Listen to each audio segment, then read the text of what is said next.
Assalamualaikum warahmatullahi wabarakatuh.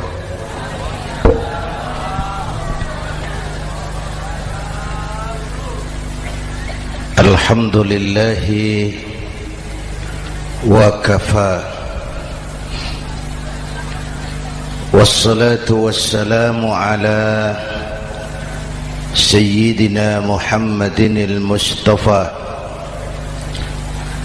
wa ala alihi wa ashabihi ahli sidqi wal wafa, amma ba'du. Para ulama, para habaib, para masyayikh yang saya muliakan, yang terhormat Bapak Kapolres dan Bapak Dandim, Sahibul Bait, segenap keluarga besar Pondok Pesantren Raudhatul Muta'allimin Al-Aziziyah, bapak-bapak, ibu-ibu, hadirin hadirat ma'asyiral muslimin yang saya cintai. Saya bersyukur dapat menghadiri haflah Maulidin Nabiil Karim, dan saya bangga dan terharu dengan keberadaan Pondok Pesantren Raudhatul Muta'allimin Al-Aziziyah ini. Sekarang ini banyak orang bisa memberi contoh, tapi sedikit orang bisa menjadi contoh. Memberi contoh itu mudah, tapi menjadi contoh itu yang sulit. Oleh karena itu, pada kesempatan ini kita ingin mengambil contoh bagaimana Rasul melaksanakan perjuangan. Apa modal utamanya? Saya sampaikan 3 sajalah, mudah-mudahan selesai 10 menit. Yang pertama, modal utama perjuangan baginda Rasul adalah akhlakul karimah. Memperbaiki akhlak dengan akhlak. Oleh karena itu, surah Madu sudah selesai. Dari dan ke Madura jadi lebih mudah. Bahkan Madura akan jadi daerah industri. Tetapi yang kita ingin, Madura tetaplah Madura. Akhlak tidak boleh berubah. Zaman boleh berubah, akhlak tidak. Masa boleh berganti, tapi keyakinan tidak boleh mati. Nah, soalnya adalah kepada siapa kita harus berakhlak. Kita itu kan harus berakhlak kepada 2. Kita harus berakhlak pertama kepada Allah. Ini yang terpenting. 13 tahun Rasul berjuang di Mekah hanya memperbaiki akhlak kepada Allah, menanamkan tauhid, meluruskan akidah, membangun keyakinan. 13 tahun di Mekah itu. Dengan perhitungan, kalau fondasi kuat, bangunan aman. Kalau fondasi melenceng, bangunan bengkok. Kalau fondasi rapuh, bangunan runtuh.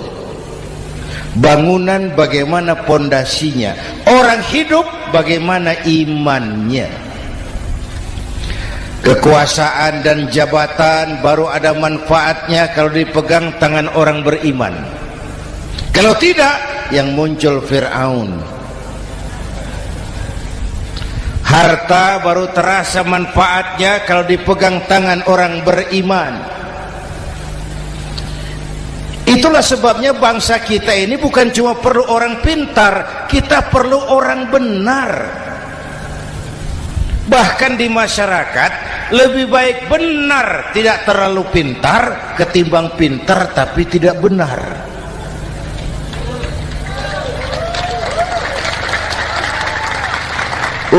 Kalau sudah pintar tidak benar, rusak rakyat itu Pak. Disuruh ngurus beras malah nimbun beras, ya. Disuruh ngurus laut jadi bajak laut. Disuruh ngurus hukum, bikin hukum seperti pisau, tajam ke bawah, tumpul ke atas. Kalau yang kecil salah, hukum cepat-cepat ditegakkan. Yang besar salah, diam pura-pura tidak mengerti. Itu yang melukai rasa keadilan.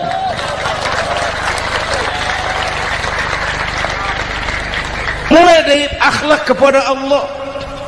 Bagaimana cara berakhlak kepada Allah? Caranya dua. Pertama, jangan menyekutukannya dengan sesuatu pun. Yang kedua, jangan menyembah kecuali hanya kepadanya. Itu akhlak kepada Allah. Konsisten, disiplin. Saya bersaksi tiada Tuhan selain Allah, maka saya tidak akan menyembah kecuali hanya kepada Allah. Saya tidak akan takut kecuali hanya kepada Allah. Saya tidak akan minta tolong kecuali hanya kepada Allah. Saya tidak akan melarikan persoalan kecuali hanya kepada Allah. Saya bersaksi Nabi Muhammad utusan Allah, Nabi terakhir. Tidak ada Nabi sesudah Nabi Muhammad. Harga mati, titik. Disiplin. Ada yang mengaku jadi Nabi, wajib tidak percaya. Disiplin. Sekarang ini kan bangsa kita disiplinnya lemah. Korupsi agak sulit diberantas karena pejabat kita takut atasan tapi nggak takut Tuhan.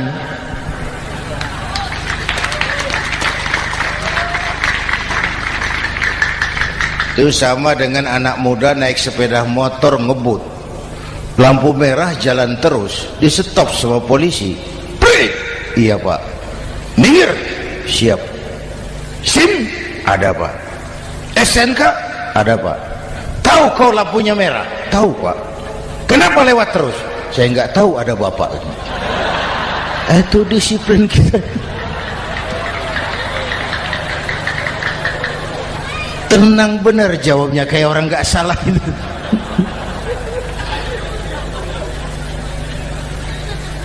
Iman. Apalagi belakangan ini saya sering bilang gini Pak, ini humor tapi agak tasawuf. Orang yang paling tenang hidupnya itu tukang parkir.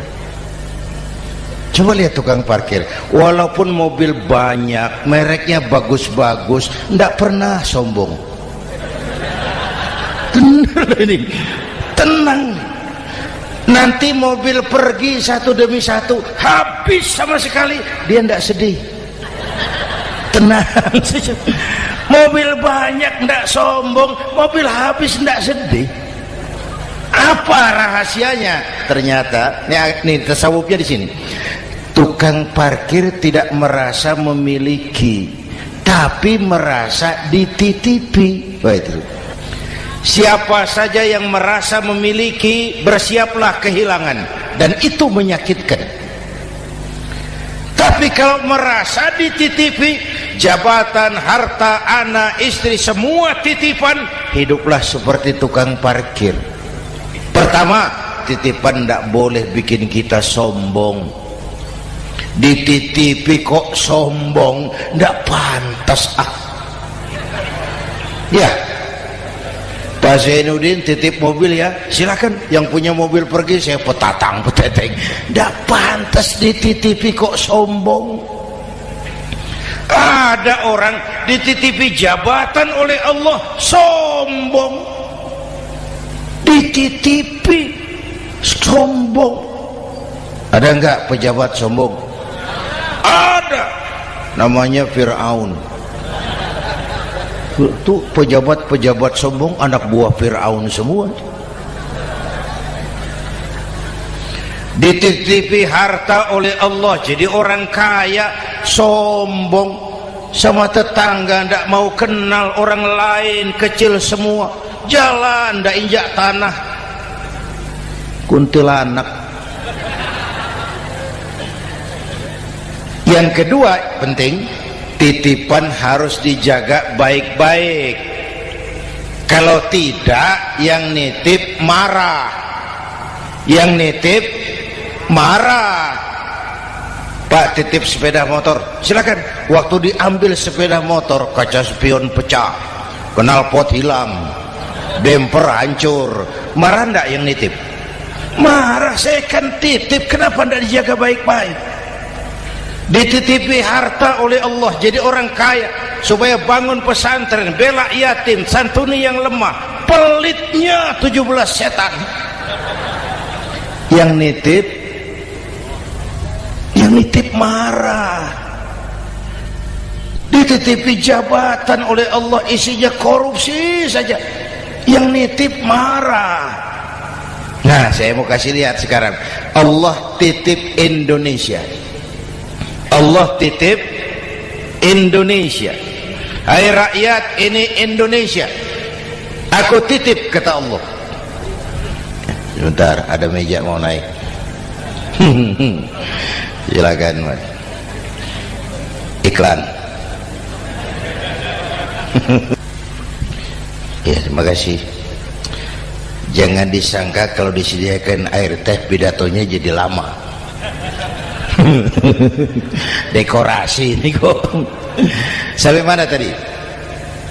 Hai rakyat, ini Indonesia, aku titip, kata Allah.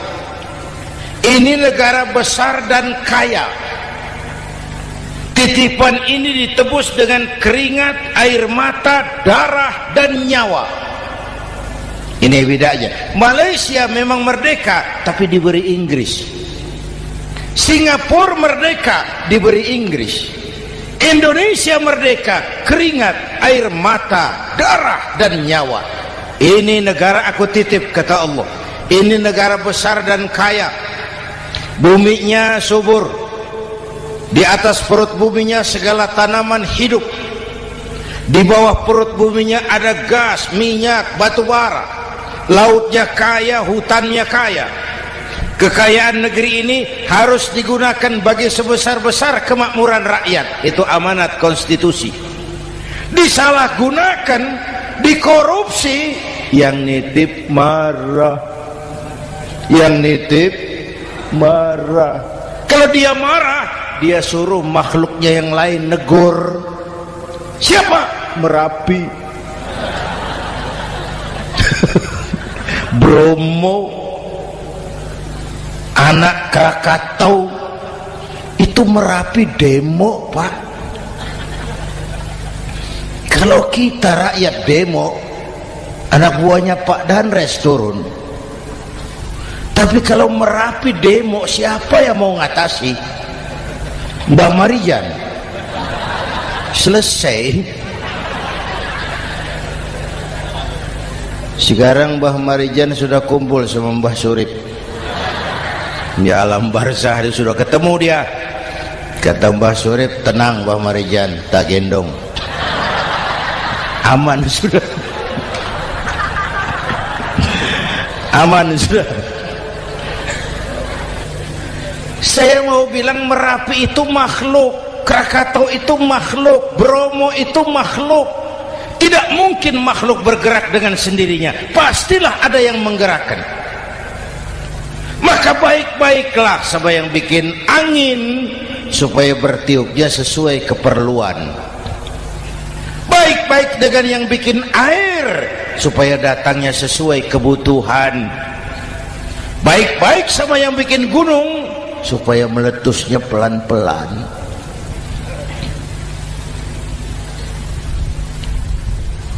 Bapak Ibu hadirin yang saya hormati, menjaga titipan. Jangan menyembah kecuali hanya kepadanya. Jangan menyekutukannya dengan sesuatu pun. Ayo, saya ngobrol kita. Bapak Ibu hadirin yang hadir di sini ini, kita ini semua hamba Allah apa bukan? Hamba Allah. Kata siapa? Kata kita. Kalau kata kita namanya ngaku. Ngaku itu boleh dan murah. Apa diakui? Kita belum tahu. Ya, kan baru kata kita itu. Dan tidak otomatis kalau kita bilang saya ini hambamu ya Allah, lalu Allah jawab iya ya. Tidak, wong itu kan kata kita. Saya hamba Allah kata saya. Berapa banyak orang perbuatannya, ucapannya berkata saya hamba Allah, perbuatannya menyatakan dia hamba setan, hamba nafsu, hamba dunia, budak jabatan. Tidak sesuai ucapan dengan perbuatan. Jadi hamba Allah itu enggak mudah, digojlok, diuji. Coba lihat, yang jelas diakui sebagai hamba itu baru satu yang kita peringati ini, baginda Nabi. Allah mengakui kapan? Waktu menceritakan Isra dan Mi'raj. Apa yang dipakai kalimat? Subhanallazi asra bi'abdih. Maha suci Allah yang telah menjalankan hambanya. Hambanya. Muhammad itu hambaku, aku jalankan dia. Allah mengakui. Kapan kalimat ini turun? Setelah Nabi digojlok, ditempa, digembleng, diuji, difitnah, dicaci maki, dilontari kotoran unta, sahabat-sahabatnya dibantai. Lolos, Muhammad betul-betul hambaku. Ayo Isra Muhammad. Subhanallazi asra bi'abdi, hambaku. Jadi kalau mau jadi hamba Allah ya diuji, digojlok, digembleng. Nah, mari kita lihat kehambaan baginda Nabi. Orang yang paling bersih hatinya Rasulullah. Orang yang paling baik akhlaknya Rasulullah. Orang yang dosanya sudah mendapat jaminan ampun Rasulullah. Tapi Rasulullah kalau sholat malam bengkak kakinya karena rajin sujud. Hati bersih, akhlak terbaik, dosa sudah diampuni. Tapi kalau sholat malam kakinya bengkak karena rajin sujud. Saya tahu di sini juga banyak yang kakinya bengkak. Cuma urusannya apa? Itu urusan masing-masing. Pada tingkat seperti itu Rasulullah, saya perlu Allah. Saya perlu Allah, saya perlu Allah. Yang 100 tahun kita bangun selesai oleh gempa 3 menit. Ya. Yang 100 tahun kita bangun ternyata selesai oleh gempa 3 menit. Kita perlu Allah. Kita perlu Allah. Makanya musibah itu kan kalau menimpa orang baik-baik namanya ujian. Kalau menimpa orang setengah baik itu paru-paru yang bikin malaikat bingung. Sholat rajin, maksiat tekun, baca Quran mau, fitnah orang hobi, ngaji nyolong jalan terus. Untung di sini nggak ada yang begitu. Di Jakarta banyak. Di sini insya Allah sama. Jakarta. Orang separuh-separuh seperti itu kalau dapat musibah itu namanya teguran, bukan ujian. Kenapa ditegur? Lalai. Nah, kalau orang jahat dapat musibah itu namanya persekot. Uang muka tanda jadi. Kontannya nanti di akhirat. Kalau diuji bukan saja harus sabar tapi harus lulus. Kalau ditegur, introspeksi, perbaiki yang kurang, kurangi yang memang berlebihan. Bertali-tali, bersambung-sambung musibah ini, dan musibah kalau datang tidak pernah memilih, tidak pernah memilih. Bapak Ibu hadirin yang saya muliakan, jadi mari yang pertama jaga akhlak kita kepada Allah. Jangan menyekutukannya dengan sesuatu pun, jangan menyembah kecuali hanya kepadanya. Sekarang kan musim entertain, orang pandai membangun pencitraan, orang pinter bikin bungkusan. Sekarang ini kiai sama dukun tipis bedanya. Bener Pak, pemburu hantu pakai sorban, pakai gamis, nanti kiai pakai helm. Atribut sudah kacau sekarang ini, siapa pakai apa, siapa mau jadi apa, ndak jelas. Sementara masyarakat kita memang agak kutil, kurang teliti, cepat heran, gampang kagum. Pernah terjadi suatu saat tabrakan di jalan, keras sekali, korban jatuh berlumur darah, dikerubungi orang banyak. Datang wartawan mau ambil gambar dari dekat, sulit, banyak sekali orang ngerubung. Dia cari akal, tolong saya dikasih jalan ke dekat korban. Orang menoleh semua. Saudara siapa? Saya bapaknya korban, katanya. Dia mengaku bapaknya korban. Ya orang minggir semua, minggir, ada bapaknya korban. Orang minggir semua, dia maju ke depan korban. Sampai di depan korban pucat mukanya itu wartawan. Kenapa? Yang ketabrak anak monyet, Pak. Dia sudah ngaku bapaknya korban.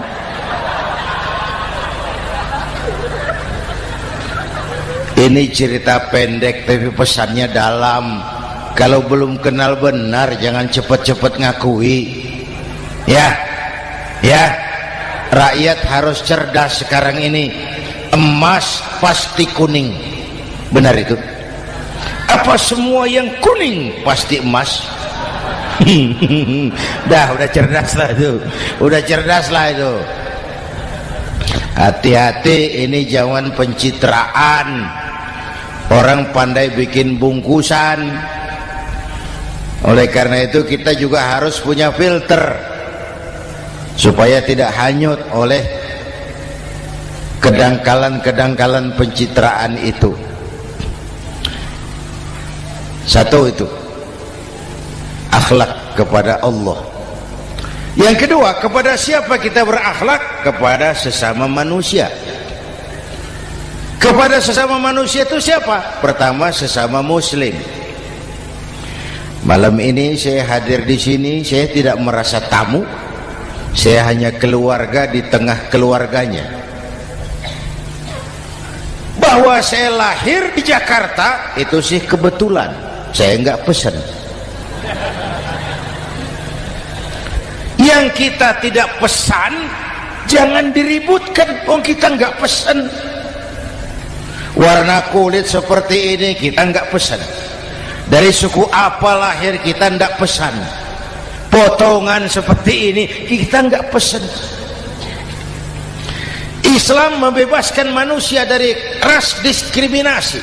Pada waktu yang bersamaan Islam mengangkat harkat, derajat, martabat kaum wanita. Ini kasihan dari tadi nggak diajak ngomong nih. Pada waktu yang bersamaan Islam mengangkat harkat, derajat, martabat kaum wanita. Tuh, ibu-ibu mestinya lebih terima kasih sama Rasulullah. Sebelum Rasulullah datang, nasib perempuan menyedihkan, dilecehkan, harganya murah. Sebelum Rasulullah datang, murah. Sebelum Rasulullah datang, murah.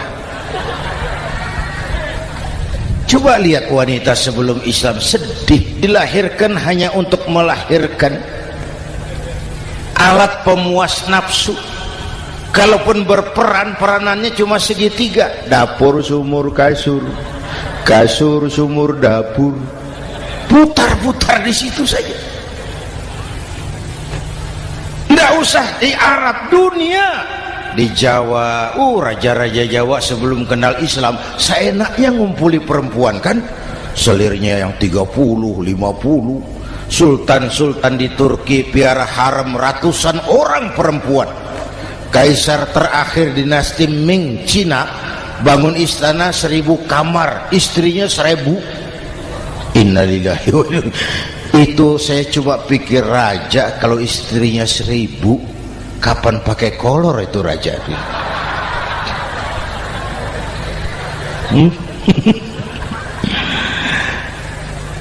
Rasulullah datang terenyuh, an-nisa imadul bilad, perempuan jangan diperlakukan begitu, perempuan tiang negara, kalau baik perempuan baik negara, kalau rusak perempuan hancur negara.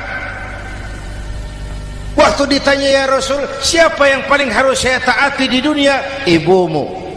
Setelah itu siapa lagi? Ibumu. Setelah itu siapa lagi? Ibumu. Setelah itu siapa lagi? Bapakmu. Menghargai perempuan, ibumu, ibumu, ibumu, bapakmu. Ibu 3 kali disebut, bapak 1 kali, ibu 3 kali, bapak 1 kali, ibu 3, bapak 1 bapak. Gimana sih ngitungnya jadi kerok begini? Salah ngitungnya, salah.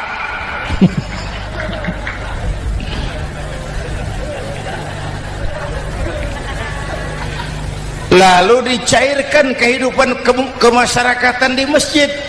Masya Allah, masjid itu pendidikan demokrasi betul. Pertama, siapapun masuk masjid copot sandal, buka sepatu. Benar itu? Ini masyarakat yang mau kita bangun. Tidak ada warga negara kelas 1, semua sama. Lurah masuk masjid buka sepatu, rah. Camat masuk masjid buka sepatu, mat. Gubernur masuk masjid buka sepatu, Nur. Nikmatnya masyarakat masjid. Nikmatnya masyarakat masjid. Coba binatang saja harganya tidak sama toh. Sapi yang mahal, yang gemuk, betul? Karena harga sapi pada dagingnya. Makin gemuk sapi makin mahal harganya. Tapi ada burung perkutut lebih mahal dari sapi, padahal dagingnya sedikit, betul. Kenapa harganya lebih mahal dari sapi? Harga perkutut suaranya. Di mana harga manusia? Yang paling gemuk silahkan bersaing dengan sapi. maaf. Inna akramakum indallah atqakum. Masyarakat masjid sudah coba sandal, buka sepatu, sudah masuk ke dalam sholat berjamaah. Kalau sudah ke dalam sholat berjamaah, tidak pernah kita usil dari mana orang datang, yang penting kemana dia menghadap. Itu masyarakat masjid. Dari mana kamu?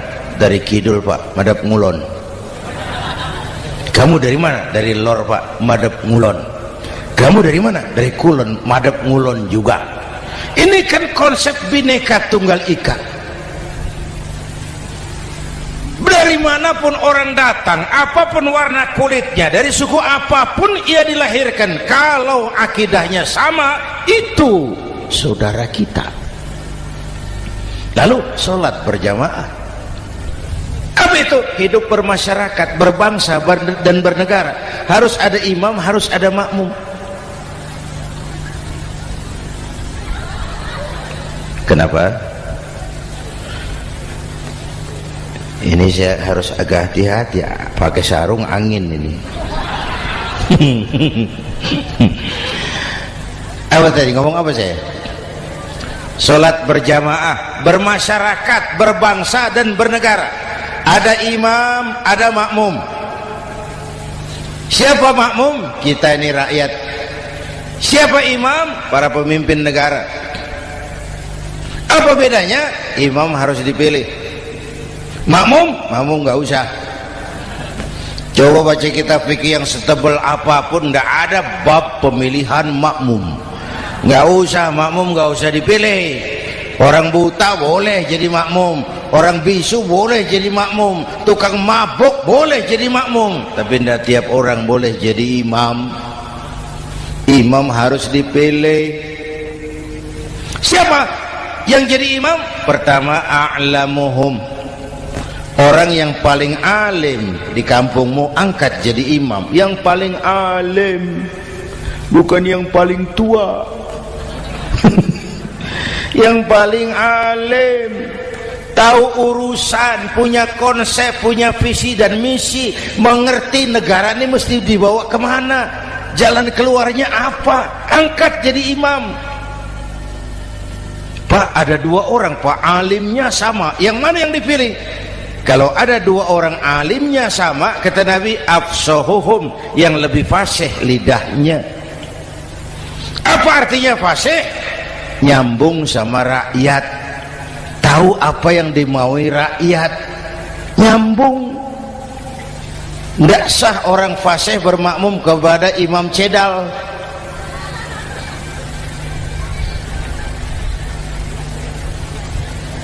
Kenapa Bu? Nyambung. Capek kalau punya imam gak nyambung sama makmum. Makanya kalau sudah jadi imam, pesan Nabi apa? Idza amma ahadukumun nasa falyukhaffif. Kalau kamu jadi imam, ringankan sholat kamu, jangan terlalu panjang. Itu makmum tidak sama kekuatannya. Ada yang tua renta, diri saja sudah gemetar. Ada makmum yang punya darah tinggi, kalau sujud lama kepalanya sakit. Ada makmum yang sudah janji habis sholat mau terima uang. Jangan kalau sudah jadi imam di kota, sholat isya berjamaah, rakaat pertama selesai Fatihah, Yasin, bubar makmum itu. Jadi imam jangan terlalu lama.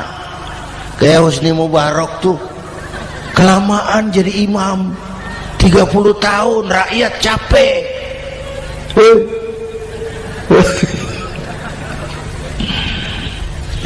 Bapak Ibu hadirin yang saya hormati, nah masyarakat Islam ini loyal, taat, setia. Kapan? Kalau imamnya benar.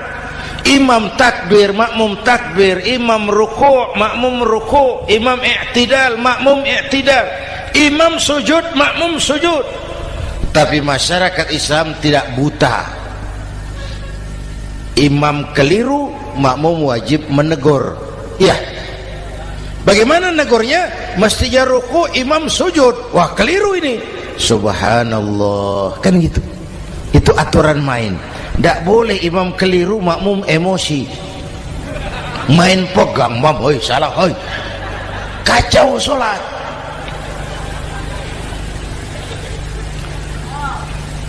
Imam buang angin,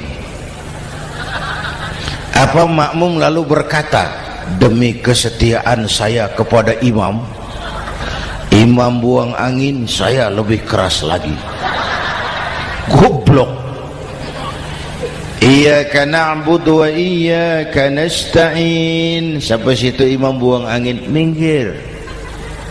Tidak usah ribut. Yang di belakang satu orang maju ke depan, lanjutkan pekerjaan imam. Yang penting imam tahu diri, buang angin, minggir. Ini negara rusak karena imam sudah buang angin. Tenang aja, kayak orang nggak salah gitu loh.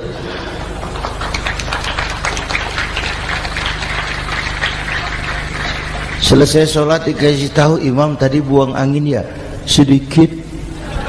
Apa kalau nggak sedikit lalu nggak rusak sholat itu? Nah, dalam berjaga akhlak kepada sesama, ayo kita jaga kesatuan, persatuan, kerukunan, kekompakan. Ini pesantren Raudhatul Muta'allimin Al-Aziziyah, ini aset kita. keberadaannya, pengembangannya, kelangsungannya, bukan segera tanggung jawab pengurusnya, tanggung jawab kita sesuai dengan bidang dan kemampuan masing-masing. Yang punya jabatan bantu dengan wewenangnya, yang punya harta bantu dengan uangnya, yang punya tenaga bantu dengan tenaganya, yang bisa doa bantu dengan doanya, yang tidak bisa apa-apa bantu dengan diam. Diam saja lumayan loh itu membantu. Bapak Ibu hadirin yang saya hormati, saya ingat almarhum Panglima Besar Sudirman pernah bilang, kamu itu kalau mau menang harus kuat, kalau mau kuat harus bersatu, kalau mau bersatu hidupkan semangat silaturahmi. Mau menang harus kuat, mau kuat harus bersatu, mau bersatu hidupkan silaturahmi. Bapak Ibu hadirin, rukun antar umat seagama. Beda pendapat boleh, marah jangan. Kalau di Jakarta kan sekarang lagi musim apa itu wahabi yang bid'ah, sedikit bid'ah itu. Saya sih bilang yang suka tahlil bagus, terusin. Yang nggak suka tahlil nggak apa-apa, tapi jangan mencaci maki yang suka tahlil. Orang yang mabuk masih banyak kok yang tahlil dicaci maki. Kita nih seperti orang kurang kerjaan. Waktu guru saya Hadratul Mukarram Ki Haji Dr. Idham Khalid wafat, saya ajak orang baca Fatihah. Selesai, saya lagi duduk di belakang, seorang pengusaha nemui saya, Kiai, kenapa? Saya coba ingin kepastian. Apa? Orang yang sudah mati dibacakan Fatihah itu, apa pahalanya sampai? Saya bilang gini, Mas, kamu kalau nggak percaya mati aja dulu. Saya bacain Fatihah, tunggu di sono. Kalau nggak nyampe balik lagi nggak apa-apa.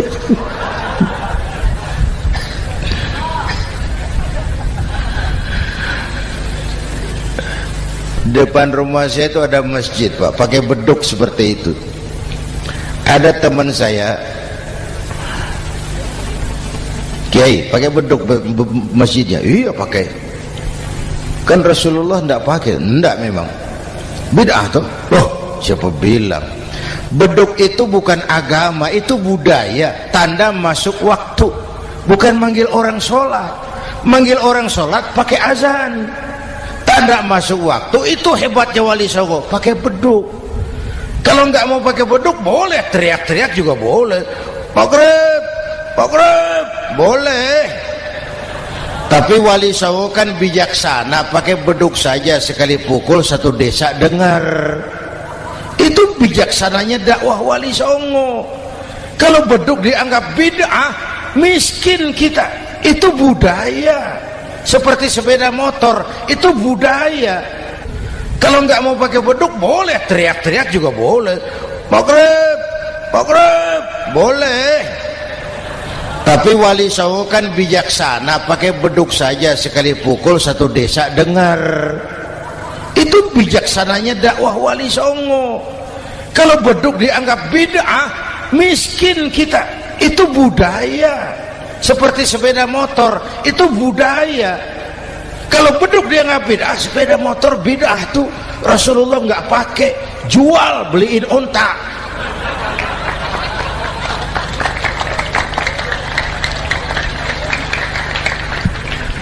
Ayo cari persamaan, jangan memperbesar perbedaan. Hormati pendapat orang kalau pendapat kita juga ingin dihormati. Kasus Ahmadiyah meledak lagi di Cikesik, Banten. Lalu pendekar-pendekar HAM menganggap itu tirani, mengganggu kebebasan beragama. Dia lupa bahwa Ahmadiyah masalahnya bukan kebebasan beragama, tapi penodaan terhadap agama. Kalau kebebasan beragama sih umat Islam welcome. Orang mau Hindu, mau Buddha, mau Kristen bebas memilih agamanya masing-masing. Tapi ini kan Ahmadiyah lain, ngakunya Islam tapi ada nabi lagi sesudah Nabi Muhammad, namanya Mirza Ghulam Ahmad, asal dari India. Saudara hadirin yang saya hormati, ini yang prinsip penodaan terhadap agama. Kalau nggak ngaku Islam nggak masalah. Supaya mau aman caranya cuma dua, Ahmadiyah jadi agama sendiri, karena Malaysia sudah melarang, Brunei sudah, Rabithah Alam Islami menyatakan aliran sesat, Saudi Arabia melarang pengikut Ahmadiyah pergi bikin haji, dia dianggap non muslim. Cuma memang pemerintah kita nggak tegas. Kalau dari dulu dinyatakan dilarang, nggak akan ada lagi kasus-kasus seperti itu.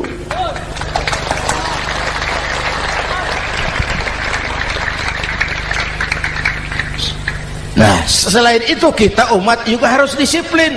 Coba sudah berapa banyak nabi bermunculan di Indonesia. Dan Indonesia ini saya heran, Indonesia ini pasar bagus, Pak. Kalau ada nabi, ada aja pengikutnya, saya heran tuh. Indonesia ini pasar bagus. Ada Ahmad Musaddiq Al-Qiyadah, jadi nabi. Konsultan bulu tangkis jadi nabi. Dapat wahyunya di Bogor,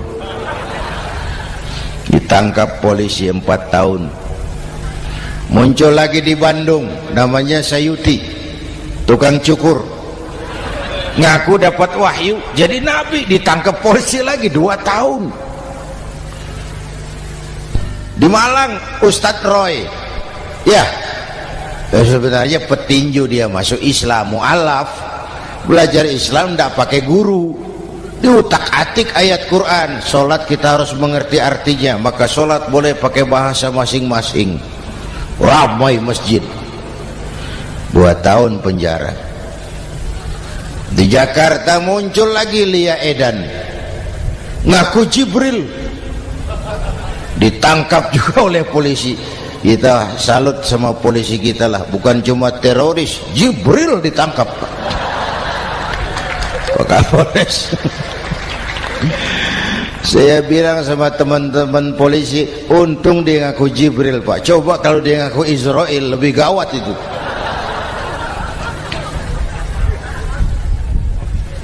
Yang parah, antara Cirebon Losari, dia perbatasan Jawa Tengah Jawa Barat, pernah muncul agama baru namanya agama Jasun, agama Jawa Sunda, agama Jasun Jawa Sunda.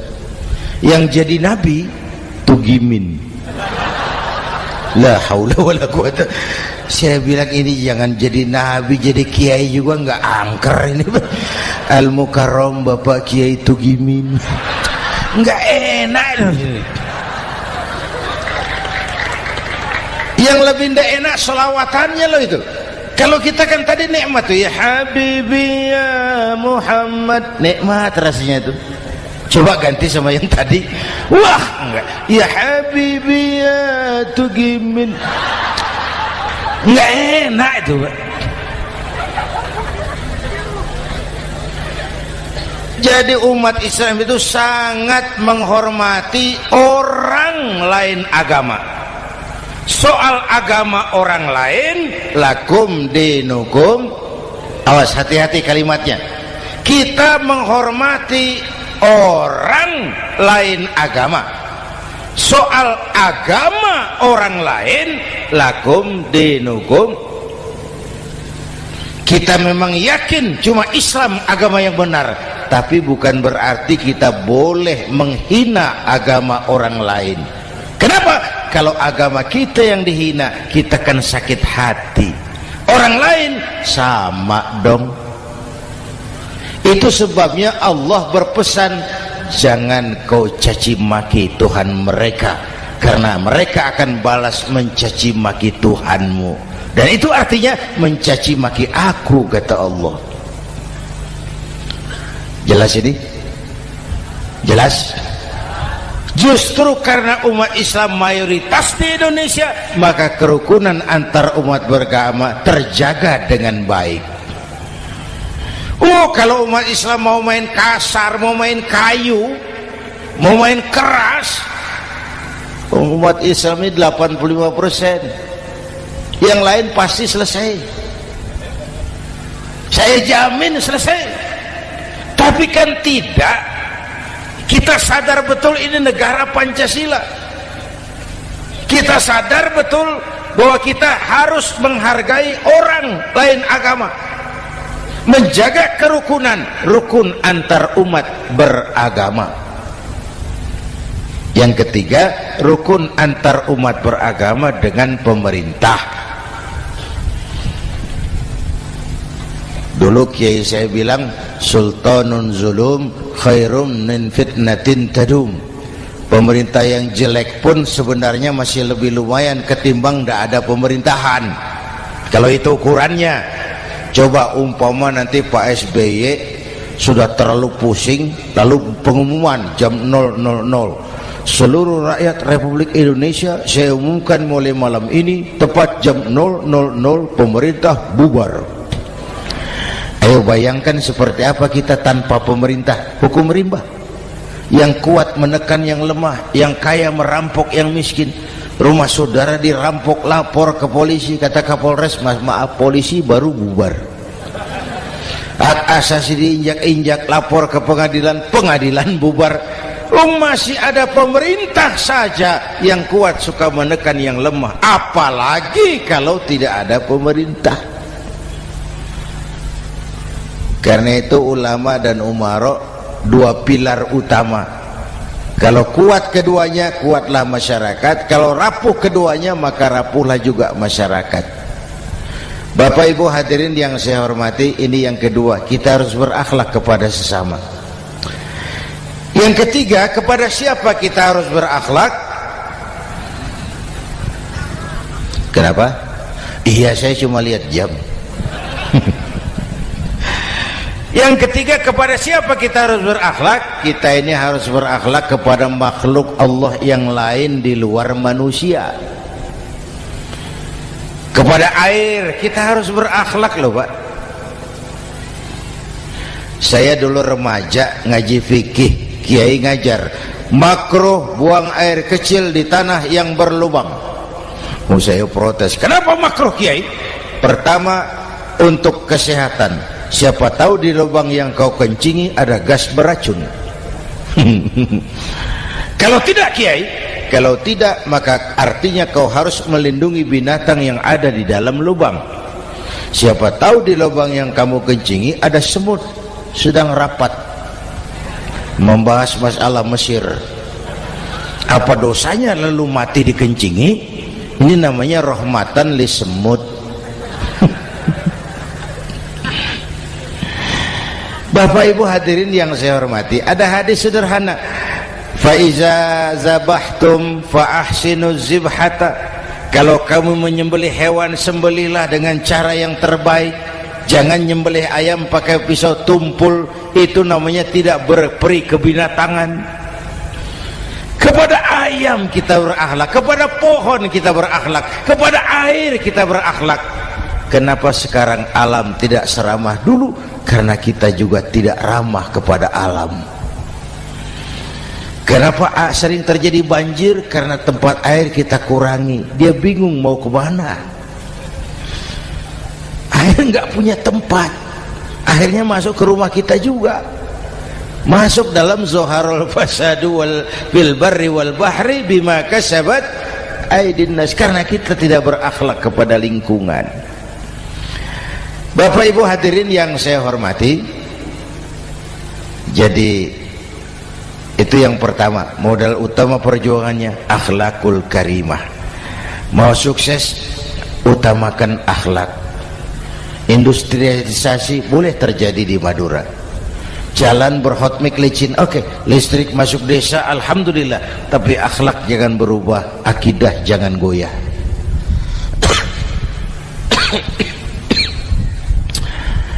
Teknologi tidak bahaya, yang bahaya orang yang menggunakannya. Wayang itu yang namanya cepot, itu bisa selawat badar kalau yang megang Anom Suroto. Cepot bisa selawat badar kalau yang megang Anom Suroto. Wayang bagaimana dalangnya, teknologi bagaimana orang yang menggunakannya. Satu. Yang kedua, yang kita contoh dari baginda Rasul, beliau itu sejak kecil tidak dimanjakan, Pak. Lahir ke dunia tidak sempat melihat wajah bapak. Umur 6 tahun ditinggal ibu. Umur 9 tahun ngembala kambing, berniaga ke Syam. Syam itu Syria sekarang. Umur 9 tahun bisnis lintas negara dari Saudi ke Syria. Remaja tidak dimanjakan, kerja keras, peras keringat, banting tulang, tidak ada pekerjaan halal yang hina. Lahir pribadi yang tegar, mental yang tahan banting, manusia yang tidak cengeng karena sejak kecil ditempa oleh kesulitan. Jadi gini, orang itu kalau biasa susah, ketemu susah, ndak kaget, Pak. Mentalnya kuat. Saya santri biasa makan kangkung, datang ke rumah teman dikasih kangkung, loh makanan saya ini, dikasih daging ayam, nambah. Orang tuh kalau biasa susah enak. Saya santri biasa tidur di masjid, disuruh nginep di hotel, pules, Pak. Tapi yang biasa tidur di hotel suruh nginep di masjid, encok. Hidup ini perjuangan. Mau sukses harus berani susah. Jangan seperti dulu nih cerita santri. Ada santri beternak lebah, ambil madunya itu. Satu hari dia mau periksa sarang lebah, naik ke pohon pakai tangga, pakai sarung biasanya santri. Dia lupa tidak pakai celana dalam. Naik pohon periksa, entah bagaimana terpegang sarang lebah itu, berhamburan lebahnya keluar. Salah satu masuk ke sarungnya, tergigitlah Al-Mukarramnya itu. Dia menjerit, aduh, jatuh berguling ke bawah. Sudah lama jatuh, dia buka sarungnya, dia lihat bengkak. Karena bengkak kan jadi besar, senang juga dia. Dia berdoa, ya Allah, hilangkan sakitnya, biarlah bengkaknya.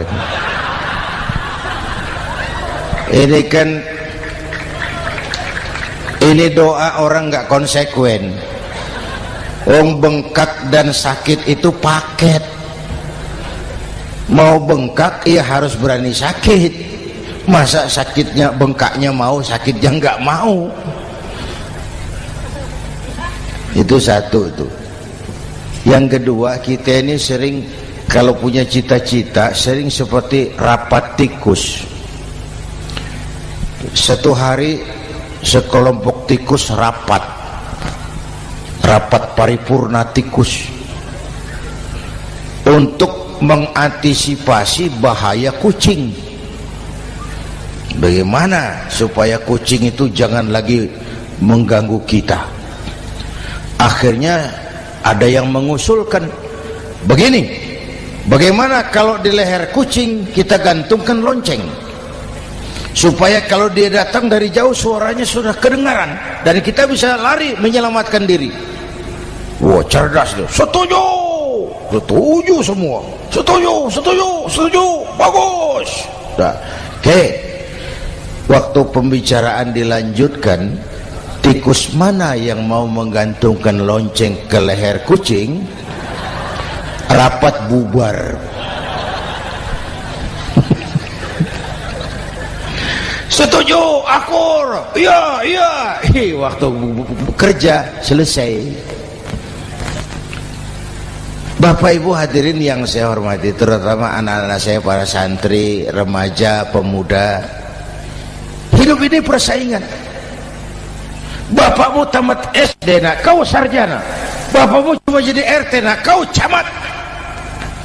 Bapakmu tukang tambal ban, kau harus punya pabrik ban. Anak saya pertama dulu, saya titip mondok di Tebu Ireng. Tahun pertama pulang saya kontrol, sini kau, apa hasilmu setahun di pesantren?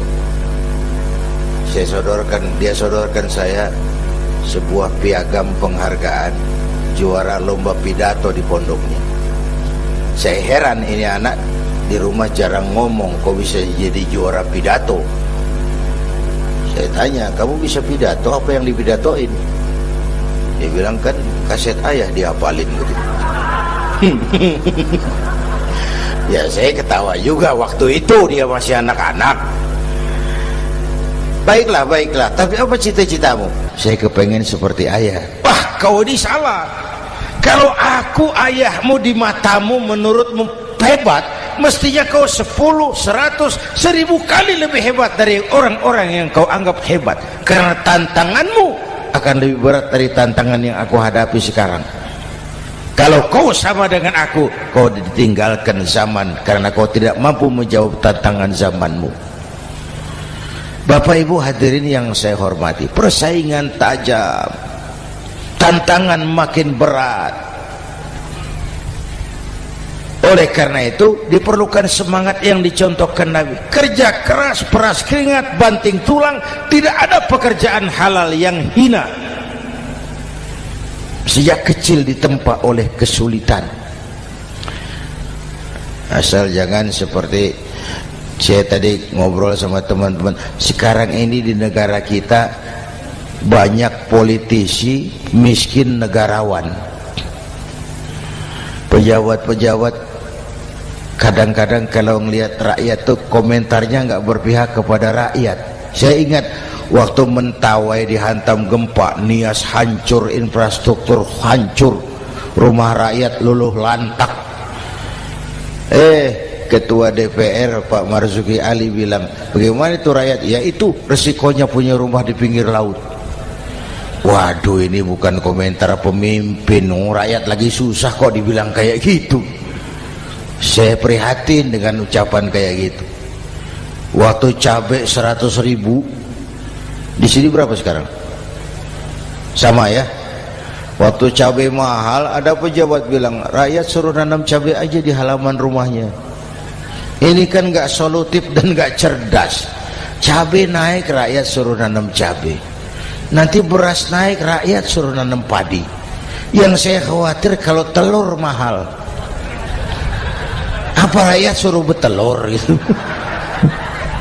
Ini kan gak cerdas dan gak solutif. Bapak Ibu hadirin yang saya hormati, apalagi tadi sudah saya bilang di awal, kita ini bangsa yang ditempa oleh kesulitan. Mau merdeka saja dengan keringat, air mata, darah dan nyawa. Kita tidak boleh cengeng menghadapi kesulitan ini. Tegar, tahan uji, tahan banting, dan seterusnya. Itu hal yang kedua. Yang ketiga, terakhir, Rasulullah itu sosok yang ibadahnya luar biasa. Tadi sudah saya jelaskan sebagian. Ibadahnya luar biasa.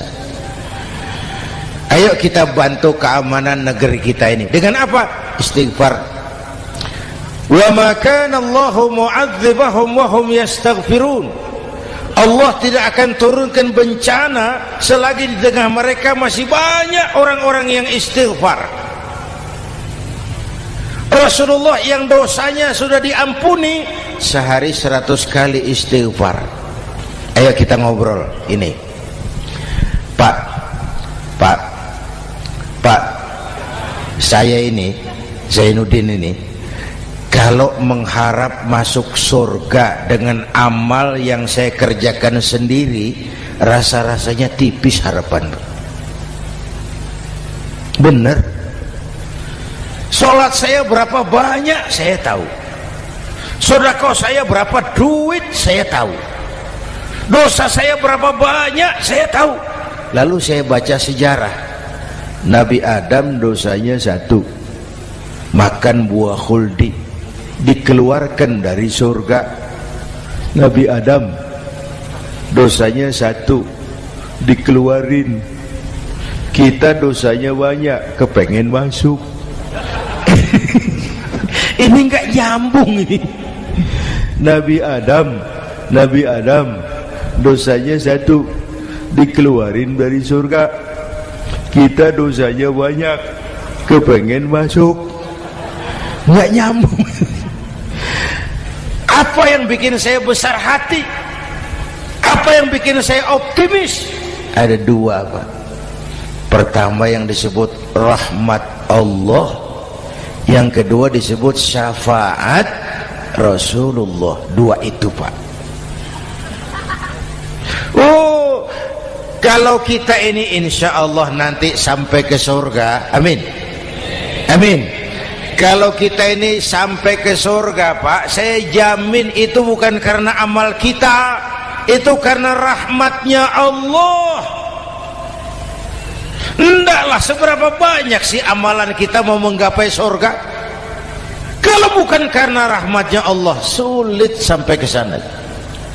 Manusia, dosamu besar, tapi lihat rahmatku lebih besar. Manusia, salahmu banyak, tapi ampunanku lebih banyak. Kau nangis di hadapanku, aku senyum melihatmu. Kau berjalan menujuku, aku berlari menyambutmu. Istighfarnya sehari 100. Lalu ada hadis qudsi, inni la ahammu bi'adzabi ibadi. Kadang-kadang aku pengen turunkan azab bencana kepada manusia, tapi ketika aku melihat 3 perkara, murkaku surut, bencana aku tarik kembali. Coba perhatikan hadis kursi ini. Allah mau marah hendak jadi, bencana ditarik, musibah diangkat. Kenapa? Ada yang meredam murka Allah. Allah enggak jadi marah. Siapa? Pertama, suyukhan rukka. Aku lihat orang-orang tua tengah malam sujud sambil berlinang air mata, nangis di hadapan Allah. Itu kita hutang jasa loh, Pak, sama orang-orang yang tengah malam sujud nangis di hadapan Allah. Lihat yang begitu Allah tidak jadi marah.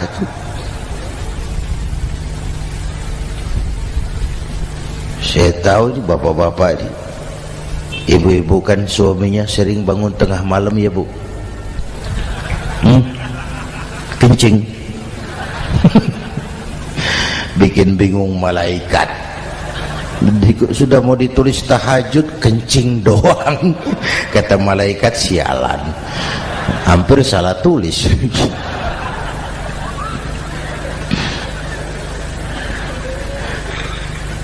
Aku lihat orang tua tengah malam sujud sambil berlinang air mata. Lalu aku lihat bayi-bayi tanpa dosa masih menyusu, sibyanan rudda. Bayi-bayi tanpa dosa masih menyusu, suci bersih, belum ternoda. Wa bahaiman rudda. Dan aku lihat binatang ternak melata mencari makan, kambing mudah cari rumput, alam terjaga keasriannya. Bagaimana bencana enggak mau nambah? Kita mengamalkan hadisnya juga terbalik.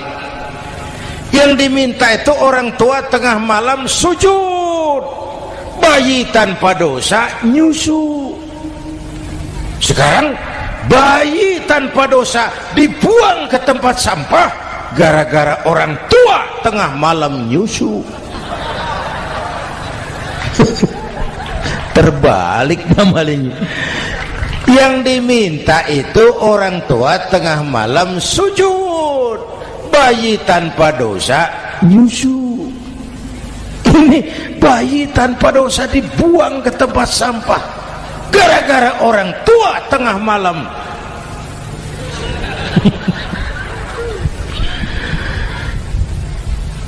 Bapak Ibu hadirin yang saya hormati, rahmat Allah kita perlu. Yang kedua, syafaat Rasulullah. Mari saya cerita syafaat sedikit. Ini sudah jam 00:05 ya. Ini kalau hitungan Indonesia ini sudah ganti hari, Pak. Jadi inilah ceramah terpanjang di dunia. Bayangkan saya pidato dari hari Selasa sampai hari Rabu.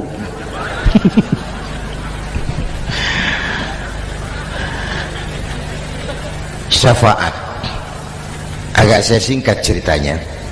Nanti itu, Pak, setelah alam ini hancur sehancur-hancurnya, bumi gempa, gunung meletus, air laut tumpah ke darat, halilintar menyambar, planet-planet bertabrakan, semua yang hidup mati bareng tanpa persiapan, termasuk malaikat. Malaikat mati, yang tinggal cuma Allah sendirian.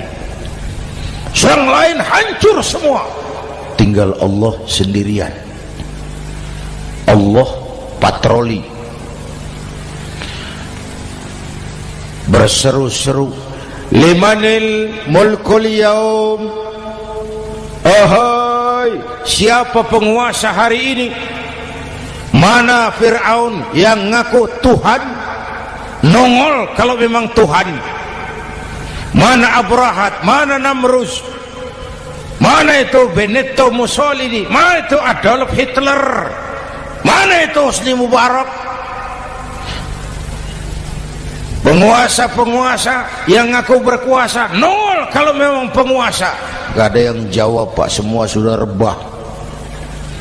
Allah lalu berkata, la ilaha illa ana. Ternyata tidak ada Tuhan lain selain aku. Allah sombong waktu itu. Kalau Allah sombong itu pantas. Hadis qudsi mengajarkan al-kibriya'u libasi, sombong itu pakaianku, kata Allah. Cuma aku yang pantas pakai. Kamu manusia nggak pantas pakai pakaianku, kebesaran. Pakaian Allah mau dipakai, sombong itu pakaian Allah, cuma Allah yang pantas pakai. Nanti itu yang pertama dihidupkan bukan kita, malaikat dihidupkan lebih dulu. Tiupan pertama, malaikat hidup semua, diatur panitia akhirat. Yang nyambut tamu siapa, yang pimpin marawis siapa. Malik siap, sediakan neraka. Aku mau bakar itu bajingan tengik yang waktu di dunia nggak mau sujud, jauh dari ulama, tinggal di masyarakat jadi biang kerok, sama yatim kejam. Sediakan neraka. Baik. Ridwan, iya, sediakan surga. Aku mau balas hamba-hambaku yang waktu di dunia rajin sujud, dekat dan cinta kepada ulama, santun kepada yatim, suka menolong orang yang memerlukan pertolongan. Baik. Jibril, Mikail, iya, ke surga. Untuk apa ya Rabb? Ambil kendaraan bernama Buraq, turun ke alam, cari di mana kubur kekasihku Muhammad, bangunkan dari kuburnya, bawa ke surga. Turun Jibril dan Mikail, cari kubur Nabi. Wong alam sudah hancur-hancuran, jangan cari kuburan, cari bangkalan aja nggak ketemu. Bingung dua-dua. Jibril, sebelah mana kubur Nabi? Nggak tahu Mikail. Lalu dua-duanya sujud mohon pertolongan Allah. Dengan izin Allah terbuka kubur Nabi. Allahumma sholli alaihi wa ala alihi. Bangun dari tidur seperti orang bangun dari kubur, seperti orang bangun tidur. Nabi mengusap mata, menoleh ke kanan Jibril, menoleh ke kiri Mikail. Lalu tanya, ayu yaumin hadza ya Jibril? Ini hari apa Jibril? Ini hari apa? Hadza ma wa'ada ar-Rahman. Ini hari yang dijanjikan Allah Muhammad. Ini kiamat. Kiamat Jibril? Kiamat. Jibril, kalau memang ini hari kiamat, aina ummati? Umat saya mana Jibril? Umat saya mana? Allah Karim. Belum pernah saya lihat di dunia ada satu pemimpin yang begini besar cintanya kepada umatnya seperti baginda Rasul. Dari dunia sampai akhirat beliau cinta kita. Dari dunia sampai akhirat beliau bela kita. Bangun dari kubur, tahu hari sudah kiamat, yang pertama ditanya, aina ummati? Umat saya mana Jibril? Kita yang ditanya. Kalau saya yang pertama dibangkitkan dari kubur, lain pertanyaannya. Ini hari apa Jibril? Kiamat Zainuddin. Oh, bini saya mana Jibril? Nabi enggak tanya Khadijah wala Fatimah wala Aisyah, aina ummati, umat saya mana Jibril? Umatmu? Iya. Kau manusia pertama yang dibangunkan dari kubur. Yang lain masih dikubur. Oh. Lalu kita ke surga Muhammad. Perintah Allah, perintah Allah. Sampai di surga seperti orang tidak betah Nabi itu, resah, gelisah, mondar mandir, mukanya murung. Yang punya surga kan negur, Muhammad, labbaik ya Rabb. Tidak enak di surga ya? Enak. Kok kamu seperti orang nggak kerasan gitu, resah, gelisah? Kenapa? Saya teringat umat saya ya Allah. Umat saya bagaimana nasibnya? Iya, saya sudah enak di DPR. Salah. Saya sudah enak di surga. Gaji cukup, kursi empuk, dapat mobil dinas. Nggak. Umat saya yang waktu kampanye kepanasan itu gimana nasibnya?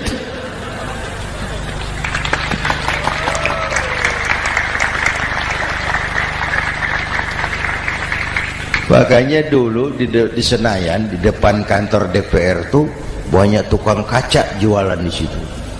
Saya bilang ini tukang kaca pintar dagangnya di situ. Pas, maksudnya supaya yang mau berkantor di situ ngaca dulu. Ya, wakil lurah pasti tidak lebih tinggi dari lurahnya. Wakil camat tidak lebih tinggi dari camatnya. Ini kenapa wakil rakyat kok selalu lebih tinggi dari rakyatnya?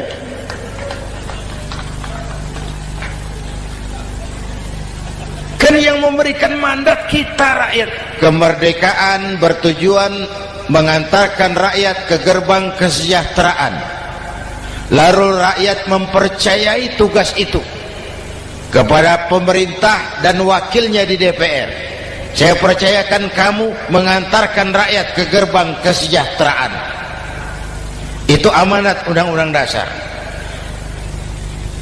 Biasanya yang diantarkan sampai lebih dulu biasanya. Yang diantar sampai lebih dulu, yang mengantar nyusul, namanya ngantar belakangan. Ini lebih cepat wakil rakyatnya makmur daripada rakyatnya. Yang mau ngantar makmurnya lebih dulu dari yang mau diantar. Yang diantar kelelerahan di jalanan, yang mengantar udah sampai. Jadi bagaimana Muhammad? Saya minta izin mau keluar, tengok saya punya umat. Oke, saya potong ceritanya.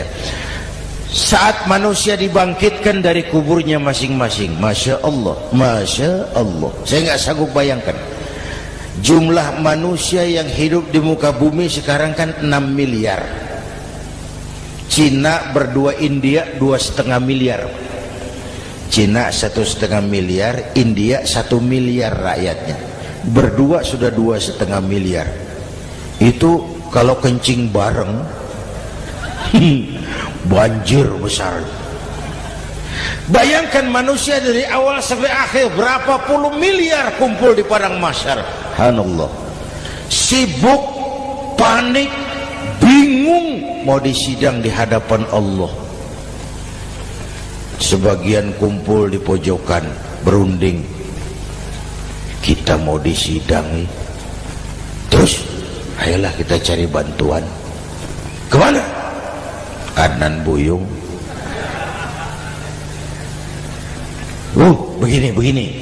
Kita ini kan anak cucu Nabi Adam. Pantas dong kita minta tolong sama beliau. Yuk, setuju. Berangkat cari Nabi Adam. Ya Adam, anta abal bashar. Adam, tuan datuknya manusia. Kami cucu kamu, anak turunan kamu mau disidang. Tolong kami Adam, tolong. Kata Nabi Adam, Quraisy mas, rombongan Jawa aku naik mumet lagi sama Nabi Nuh saja. Nuh bilang tidak bisa, saya juga punya masalah, pernah minta obat ditenggelamkan. Ibrahim barangkali, semua Nabi hand up, angkat tangan. Dikala itu yauma la yanfa'u malun wala banun, di mana harta tidak ada lagi artinya, anak-anak tak jadi beban, tiap orang sibuk dengan urusannya sendiri-sendiri. Saat itu ada satu pemimpin, Allahumma salli alaihi wa ala alihi, diizinkan Allah. Dikala semua nabi yang lain angkat tangan hand up, beliau malah ummati ana laha, ta'ali ummati, ta'ali ummati, umatku sini, umatku sini. Beliau memanggil-manggil umatnya. Yang bagaimana yang dipanggil? Ada hadis, inna ummati ya'tuna yaumal qiyamah ghurran muhajjalin min atharil wudu. Umatku besok di akhirat datang menghadap Allah dengan muka bersinar-sinar karena sering wudu. Sering wudu kan sering sujud. Masa cuma wudu tapi enggak sujud? Itu nanti ndak usah mengaku Rasul yang panggil, sini umatku. Tapi kalau muka enggak pernah wudu, enggak pernah sujud, merangkak di depan Nabi, saya umatmu ya Rasul. Kata Nabi, umat saya enggak ada yang kumbal gini. Dikala itu beliau berkenan memberikan syafaat. Syafaat itu saudara-saudara, saya pakai sarung, sobek sedikit, syafaat itu nambeli, itu loh. Salat saya kurang sedikit, sedekah saya campur riak sedikit, puasa saya tidak ikhlas sedikit, ditutup dengan syafaat. Saya mau dagang, perlu modal 20 juta, saya punya uang 15 juta, yang 5 juta syafaat. Jadi harus ada modal. Kalau sholat tidak pernah, sedekah tidak pernah, lalu syafaatnya dari mana? Yang dapat tambelan itu yang punya sarung bolong, punya sarung sobek, ditambal dengan syafaat. Lah kalau tidak ada sarung, apa yang mau ditambal? Ya, nah, mudah-mudahan kita semua mendapat rahmat Allah dan mendapat syafaatnya Rasulullah Sallallahu Alaihi Wasallam. Bapak Ibu hadirin, sudah 7:30 lewat 4 jam. Saya pun kangen, tapi hari sudah larut. Insya Allah lain kesempatan kita jumpa lagi. Terima kasih kepada Al-Mukarramun, para ulama, para habaib, pengasuh pesantren Raudhatul Muta'allimin Al-Aziziyah, dan semua yang hadir. Mudah-mudahan yang saya sampaikan ada manfaatnya. Usikum wa iyaya bitaqwallah. Aqulu qawli hadza fa astaghfirullahal azim li wa lakum. Wassalamu alaikum warahmatullahi wabarakatuh.